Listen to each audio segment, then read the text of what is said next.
për të prezentuar veç pak imazhet të cilat na bojnë më shqetësu dhe që mu si kryeprokurore. Që më thonë, ka punëtor kanë qenë pa edmeta? Po edhe vendi i pushimit nuk është adekuat. Etazhi 7 është në ndërtim e sipër, janë punëtorët të cilët nuk kanë asnjë siguri dhe janë në pjesën e kajshme të objektit.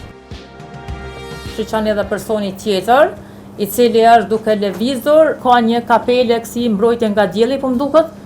Ky është një prej vendeve të cilat pritet që të inspektohet. Çdo herë duhet të jemi të vetëdijshëm që në raste të tilla, kur shohim dhe marrim informata, na duhet të jemi në krye të detyrës zyrtare.